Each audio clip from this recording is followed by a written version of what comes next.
एक आंचलिक दल भाव में विजु जनता दल सभ्य संग्रह कार्य को सब गुरुत्व दे आसी मर्म आम चलित वर्ष आसंता काली ठारू पुण्यात्मा उत्कलमणि गोपबंधु दास को जयंती दिवस यही पवित्र दिन ठारू आमर सभ्य संग्रह अभियान कार्यक्रम को शुभारंभ करूँ। आसंता काली दिन 11टा समय आम दलर सभापति श्रीयुक्त नवीन पट्टनायक महोदय ये कार्यक्रम शुभारंभ करेंगे शंख भवन में एवं एक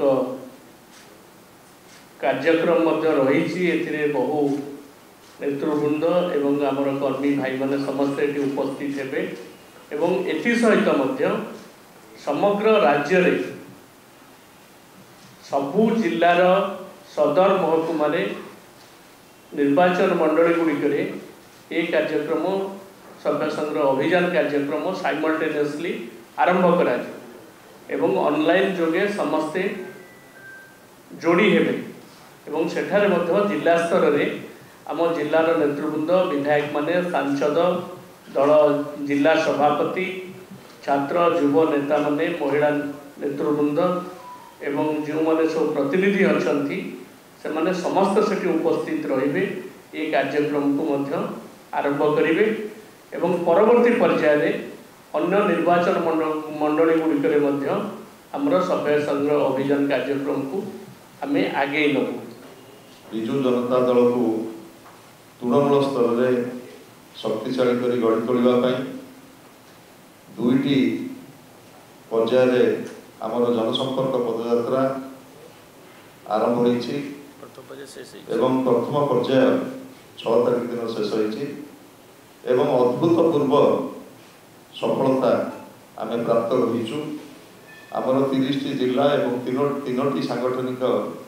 जिला मध्यरु प्राय 22टी जिले में जनसंपर्क पदयात्रा सरी एवं